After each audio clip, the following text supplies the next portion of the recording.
Hey, Bastich B here for 64K and welcome to another episode of Top 10s. Welcome to 64K, hosted by Bastich B. And welcome back. So this is my top 10 list, my annual top 10 list for the best games of 2022 on the Commodore 64.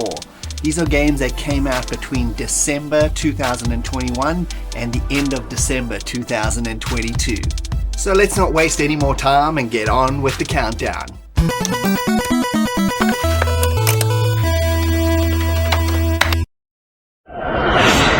Number 10.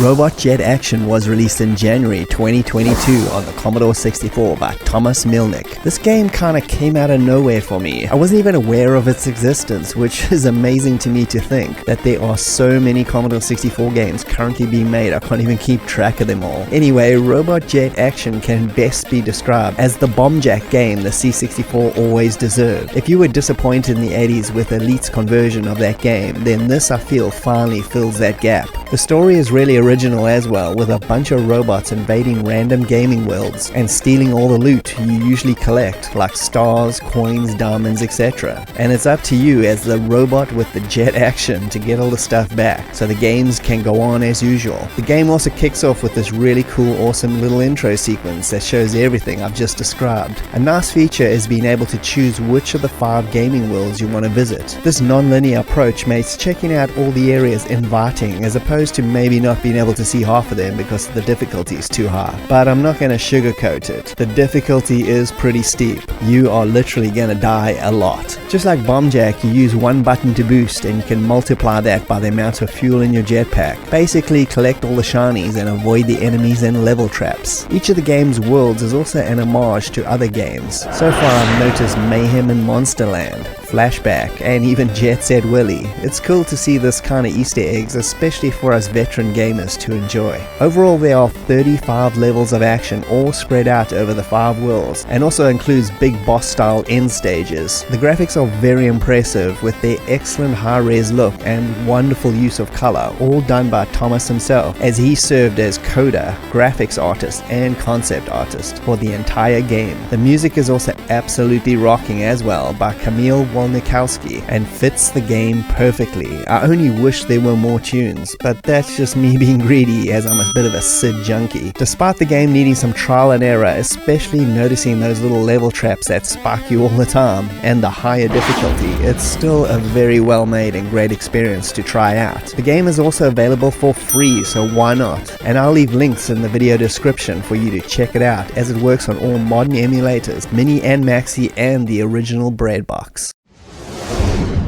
Number 9. Puzzle Bobble on the C64 was released at the start of February 2022 and is a game that's been in development for a very long time. So, has it been worth the wait?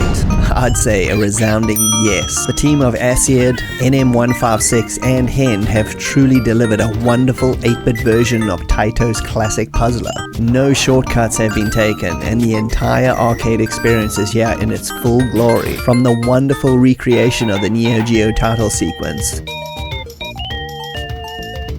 the game's awesome splash screen intro, and all 32 levels of the arcade experience. The 2-player mode is also included, which is something 8-bit arcade versions usually get shafted on. The attention to detail here is excellent, and the game really feels almost exactly like its arcade big brother, although at a slightly slower pace. The graphics by Hen are extremely colorful and feel very C64-ish, while still looking like their arcade counterpart. The music is an exact rendition of the arcade's main theme, and the sound effects are absolutely spot on. Above all this, the team have included a built-in trainer menu, support for keyboard and paddle controls, and the game is available for free, of course, as it's an unofficial licensed game, and works on all the modern C64 devices and original hardware. Just bear in mind it's a PAL format only game, so hopefully they'll make an update in the future for NTSC owning C64 users, because I'm sure that'll go down a storm with them. Who'd ever thought we'd be getting top quality ports of mid-90s arcade games on our beloved breadboxes in 2022? I'm not even gonna question it, as the C64 continues on 40 years after its original release. Number 8.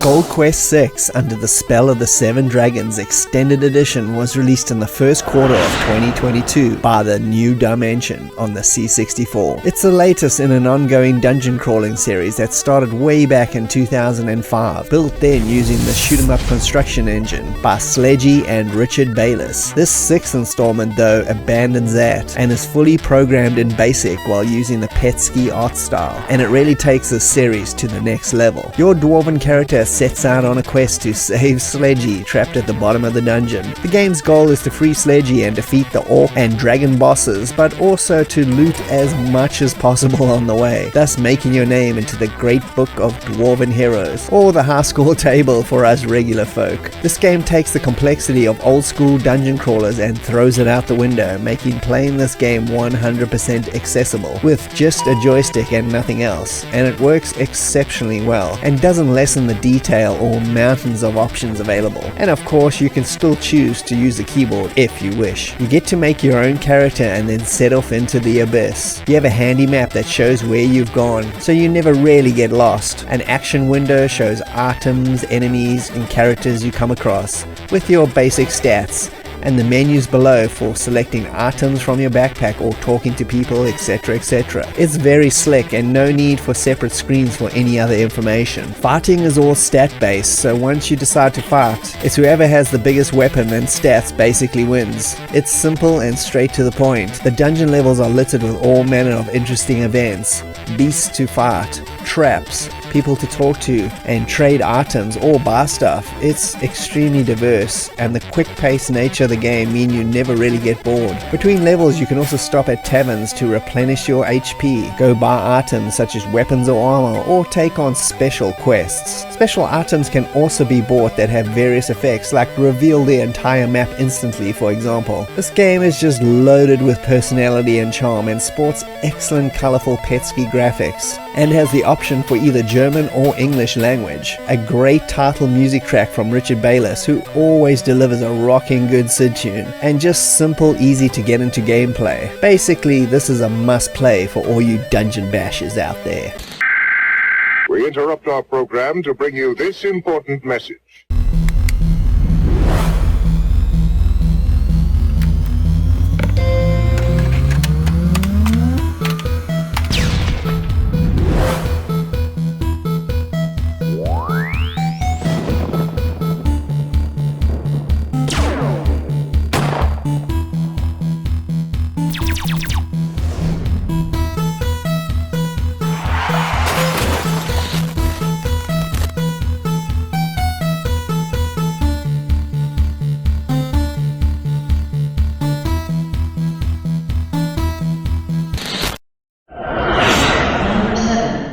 Muddy Races was released in December 2022 by Protoversion, and is the first game on this list by coder and graphics artist Monte Boyd. Muddy Races is a fast-paced, up to 4 players top-down racer, similar in style to the old arcade games by Leland Corporation, such as Super Off-Road and Indie Heat. It has single race modes to jam about against friends, and a full championship mode with 18 different tracks in total, spread across 3 different environments, from mud, forest, and snow. The game features cool drift mechanics as you take corners, ramps to boost you over gaps, and money to pick up along the way, which can help you upgrade your car between races. The addition of being able to drop oil and turbo boost just adds to the party nature of the game, leading to all sorts of chaos on screen. This is a fantastic release by Protoversion, which has support for their 4-player adapter, and the game is PAL and NTSC compatible. The graphics and personality really shine through in this game, and is another wonderful C64 release by Monte Boyd, which also sports some rocking Sid tracks by Jammer, which is just excellent. The game is available in physical and digital versions from Protoversion, so definitely support this awesome C64 developer. Number 6.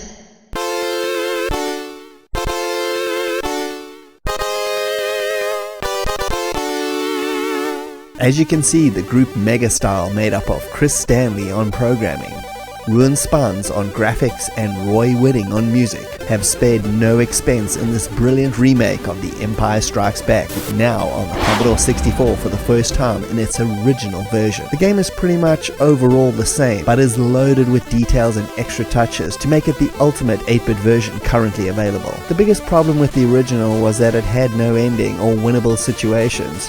You would eventually die no matter what you did. Megastyle have now broken this game down into 8 stages and have added a variety of extra vehicles to destroy to mix up the gameplay. The stages flip through AT-ATs and AT-STs as the main vehicles with droid extras, and the game cycles through the day as it goes from morning to night. As each stage is complete, a transport escapes Hoth until Luke escapes himself at the end of level 8. The game obviously ends if all your ships are lost or the Empire destroys the power generators. Attacking them as quickly and as efficiently as possible and adjusting your speed for maximum blasting while still dodging incoming fire. It's a mad balancing act that's a lot of fun, and with all the attention to detail in the graphics, such as the damage seen on the AT-ATs as you pummel them with blaster fire, the cool parallax scrolling effects, the nice addition of little cutscenes between levels, plus the cool title screen with its arcade-style splash screen giving you details about the gameplay. This project is clearly a labor of love by the whole team. The music is fantastic as well, as all the Empire Strikes Back movie themes have been faithfully recreated in glorious SID form, and they complement the game very well, making it feel like a genuine official Star Wars product. The game is currently available on Megastyle's itch page for free, with optional donations going to charity. I love seeing these Atari 2600 games get C64 facelifts in the modern era,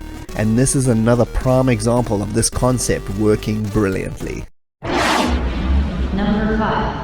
Knights and Slimes was released in August 2022 by C64 developer Monte Boyd, who also gave us the likable C64 action game Monster Catcher that is definitely well worth playing on the C64 as well. Knights itself is a single-screen arcade platformer with you tasked as a Knight of the Realm to vanquish all the slimes and other beasties from the kingdom. It reminds me a lot of the combination of the arcade games Bubble Bobble and Pang. If you love those two arcade games, then Knights is going to be your cup of tea. It's not just a simple platform actioner either, as you can get to choose from up to 8 different characters, and each one can be upgraded as the game progresses by collecting optional stars in each level.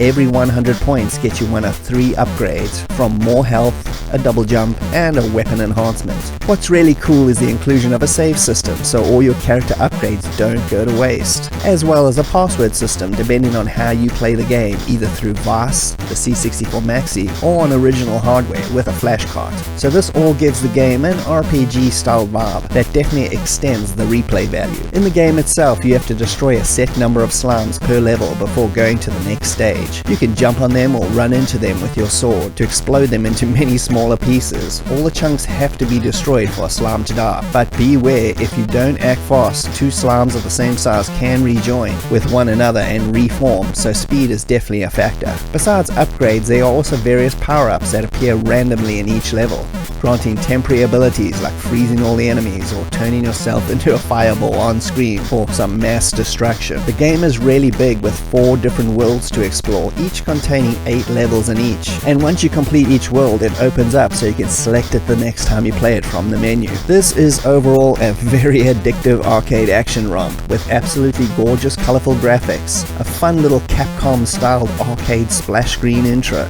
and tight simple gameplay. The music is pretty good as well, although I think there needed to be a lot more of it, but thankfully there is a sound effects option if it starts to drive you a little bit mental. I had so much fun with this that I actually broke my C64 mini joystick, and I have a link in the video to download the CRT file as well as this nifty PDF instruction manual that comes with it. And please check out the full interview with Monte Boyd on our Hands-On Gaming podcast, also linked in the description. So what you waiting for? The slimes are waiting to die.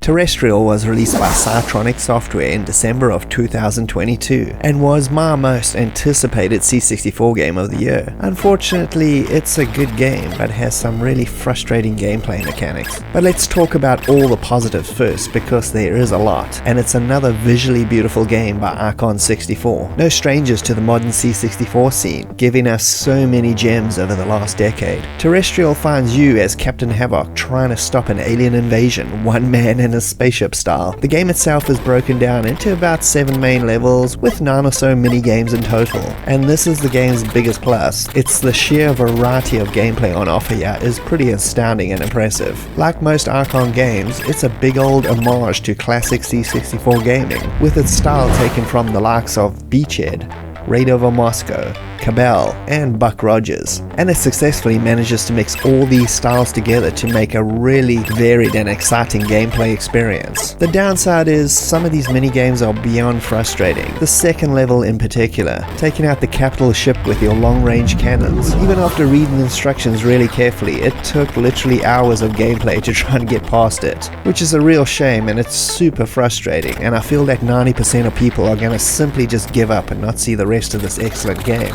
Lots of the other levels though are fun, like the Buck Rogers and Cabal levels, with the tank sections being my personal favorites, which are just so much fun. But that's only if you get past the second level. Good luck on that. I think the team of Trevor Story, Stuart Collier and Sol Cross are really excellent and one of the best teams of the modern C64 scene. They have again delivered another gem that is both PAL and NTSC compatible and is available in both physical and digital versions. And although I complained a lot about the second level, just please read the instructions very carefully first before trying to attempt it. It'll make your gameplay experience so much better, and hopefully you'll get to enjoy the rest of this excellent game.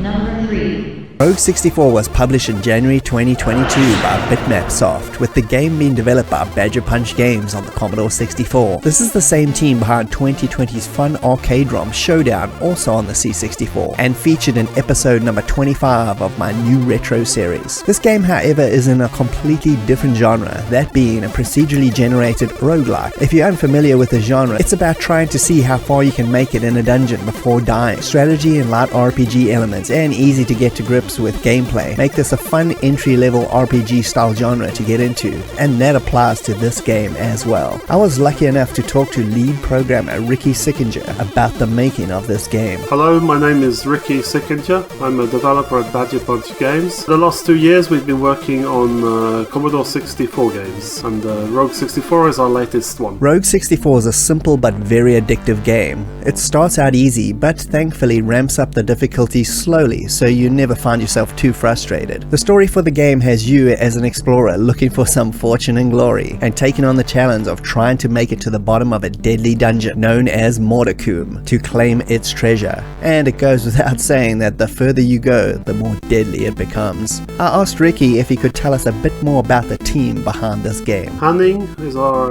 graphics guy, Hanning Ludvigsen. He's a really good artist, and I've known him since the demo days back on the Amiga in the 90s. So we've been cooperating quite a while, both back in the demo scene, and then later on we were in the company who made a MMO called Darkfall together. So I've known him for a long time, and he's a really nice person to work with. Sami Luko, he does the music, great guy, makes lovely music.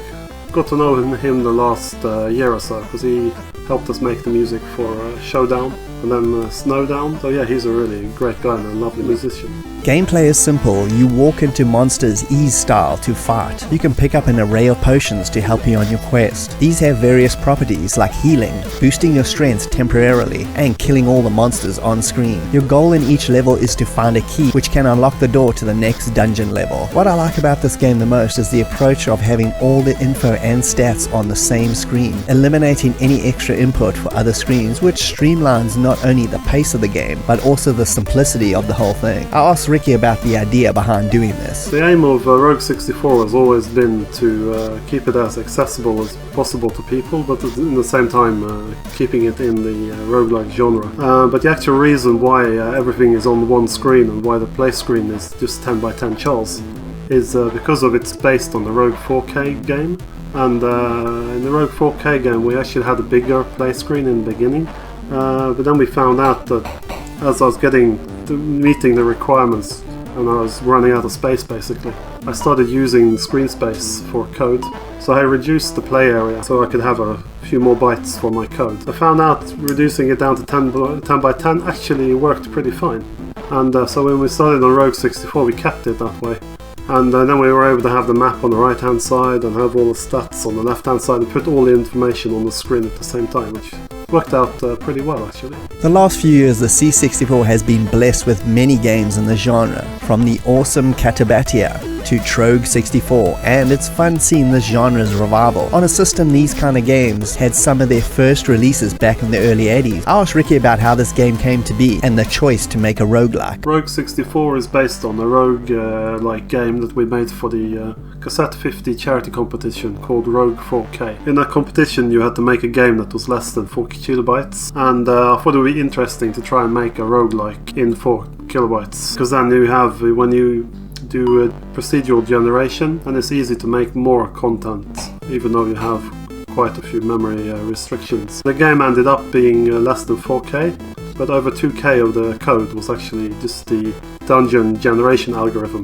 The game got the 4th place in the competition, and I really liked making it, and I loved the way the algorithm worked. So when I was finished with the game I thought that this has a bit of potential, so it'd be cool to try and explore what kind of game we can make if we actually explored or used the full potential of the Commodore 64.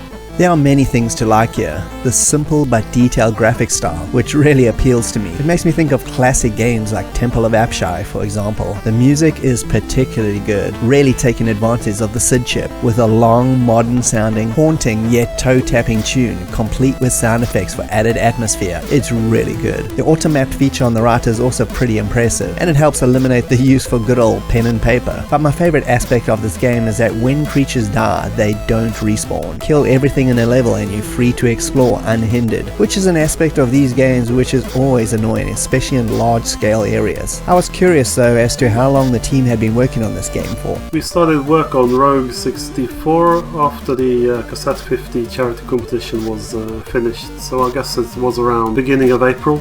And then I had a bit of a pause between June and September last year, and then continued until now January. So it's been on and off, I guess, about 6 months of my evenings. Overall, Rogue 64 is another great game in the genre on the C64. Its one more try addictiveness really shines through, and isn't easy for anyone to get into game and understand quickly. It also comes with a built-in instruction manual in-game for any more information nuances. It's available now digitally in the CRT format for use in VAS and the C64 Mini and Maxi, and Bitmap Soft has just released these gorgeous physical cartridge versions as well, and I'll leave links in the description to both the physical order and the digital download. And I asked Ricky one more question about if they got any more upcoming C64 project in the works, and he said, we have started on another Commodore 64 game, can't really tell you much about it. It's going to be another kind of like a party game, multiplayer party game like Showdown was, maybe a little bit simpler than the Rogue 64. I'm also looking into Amiga stuff, as I used to be active in the old Amiga demo scene, so we'll see. I'm not sure about it yet. We're probably going to make another Commodore 64 game this year, maybe at least start on an Amiga game as well. And that's Rogue 64. Take the plunge. It's well worth your time. Number 2. Sonic the Hedgehog was released in 2021 on the Commodore 64, a full 30 years after its original debut. This is of course an unofficial version, although I think Yuzo Koshiro and original creator Yuji Naka would be impressed at what's been accomplished here. This remake of the 8-bit Master System version was done by Mr. Sid, the C64 master coder, behind the excellent Prince of Persia and Donkey Kong Jr. ports to the C64 over the last decade. Please check out my videos on both of these for more details. So all the gameplay and story elements are intact and the same, so let's look on over at the graphics and sound. The look of this game is just plain gorgeous for a C64 game, really capturing the feel of the Master System version, but still looking like a C64 game in the end. I really like the color choices used in Sonic. The various shades of blue make them look really detailed, and the backdrops are replicated extremely well with a massive amount of variety from level to level. It features all 6 Master System levels, with the Green Hill Zone, Bridge Zone, Jungle Zone, Labyrinth Zone, Scrap Brain Zone, and lastly Skybase Zone, plus the excellent pinball style bonus stage. The SID music tracks by Mikhail Hastrup are great versions of the originals, and again managed to still sound and feel like C64 tracks, which I really love. Like the Master System version, it's a bit slower than the 16-bit one, focusing more on tricky level design and light exploration to compensate, and it still works really well despite a bit of slowdown here and there, which the Master System version also has. It still runs really well and the scrolling is extremely smooth. Just due to the stages being a bit smaller, the game is easier to complete than the 16-bit Big Brother, although that damn underwater stage still overstays its welcome, but you could say that about almost any video game. I'm looking at you, Tomb Raider. I love this. I still can't believe I'm playing Sonic on the C64. It literally combines my two favorite things in gaming, the Commodore 64 and Sega, into one glorious package. It's so well made, and despite being able to complete it fairly quickly, you still got the task of doing it while collecting all the Chaos Emeralds for the proper ending, which is a pretty tough but doable task. This team has given us another classic right up there with the Super Mario Commodore 64 conversion. And if you want to play this on the original C64 hardware, you are going to need an REU or RAM expansion unit, as the game needs that to run, or an Ultimate 2 cartridge will do the trick. It's also playable through VAS once you set the RAM expansion option, or on a C64 Mini and Maxi as long as you use a D81 file. I'll leave a link to the download in the description, which has the D64 and D81 downloads for whatever you need. We interrupt our program to bring you this important message.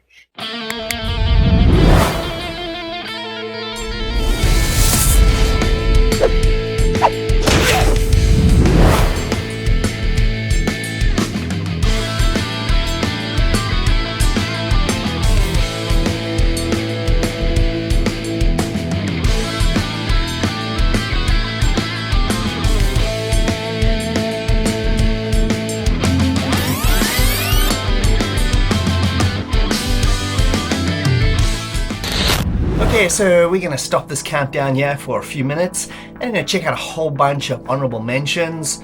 This year was just packed with really good C64 games, so 10 definitely doesn't represent them all. There's also one in here that I want to explain why it isn't in the top 10, but here's my honorable mentions.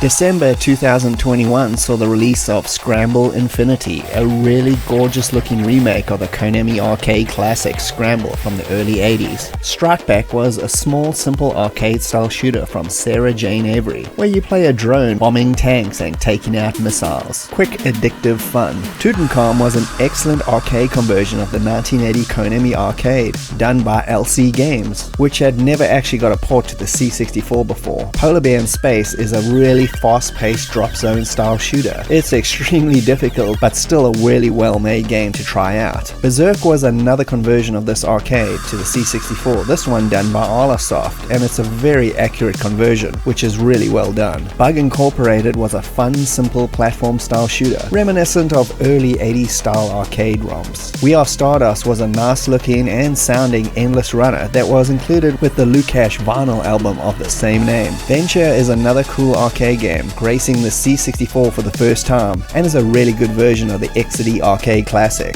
And the last arcade conversion here is New Rally X 64, bringing Namco's classic to the C64 for the first time as well, and is yet another fun conversion that replicates the arcade pretty well. Duck Hunt was an unexpected port of the NES game, letting you blast ducks with either a regular joystick, mouse, and even a light gun. Munchkin 64 is a great little conversion and upgrade of the Magnavox Odyssey 2 version for the C64. It's a great little variation on the Pac-Man formula. Dicing with Death is a fun, simple dungeon crawler made for the Reset 64 Craptastic 4K competition. The fact that this is less than 4 kilobytes is an amazing feat, and another brilliant game by Megastyle. I hope they expand it in the future to a full game because it's got so much potential. Mike Mech is another great game from LC Games, delivering addictive platform collect 'em up action to another really good arcade arcade style release. And the final game here is one I was expecting to be on my top 10, and right at the top, to be honest, and that's Eye of the Beholder, a remake of the DOS and Amiga D&D game. The reason this game is not in the top 10 is simply I haven't had enough time to dedicate to it, to give it a real honest review. As much as I try to play every single C64 game released, and there were a lot that I still didn't get to play, and you can really say that about any system, but this at a quick glance anyway is quite excellent, and I would highly recommend picking it up. It will be featured on this channel in the future, probably in an episode of my newer series Retro Remakes, so please look out for that, but still check this game out. And now on to my number one game.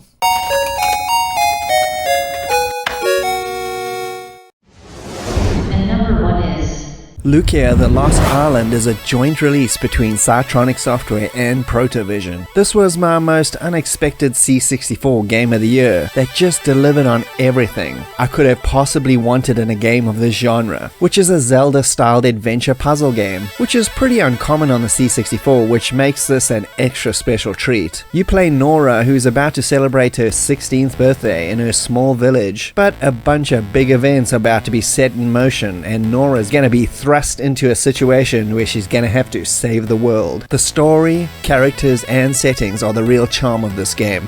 Much like 2021's Briley Witch Chronicles, the interaction and the more time you put into this game, the more rewarding it becomes. The game is absolutely huge as well, as you can see by this awesome map, taking place over 2 islands with over 40 plus characters to talk to, interact, and get quests from. What I like about this game is the modern sensibilities added into the gameplay. Simple menu system with easy to use items, quests that are logical, a hint system if you get stuck, etc, etc. Made for you. The game was put together by the group Pulsar and is a piece of work that is clearly a labor of love. Coded by Stefan Maeder with music by Marcus Jensch, which is the best C64 soundtrack of the year, hands down. It complements the game beautifully, with tracks switching in and out all the time based on different situations and environments. It's brilliant. The graphics have their own unique style, chunky but beautifully colored and varied, even with its own day-night cycle. There is also a very cool prologue game to this story called Nathan's Journey, which you can play before this to introduce you to the world. This game is available in digital form with the prologue, and works on both real hardware and the Mini and Maxi, and physical versions are both available from Cytronic and Protovision in different forms, so check them both out. This is a beautiful, well thought out game that will provide you with hours of entertainment, and is something quite unique on the old breadbox. Download it now, you will not regret it. And that ends another year of excellent C64 releases. I'm Bastich B, I hope you had a good time. If you can please like and subscribe, that'll be greatly appreciated, and I'll see you next time. Cheers.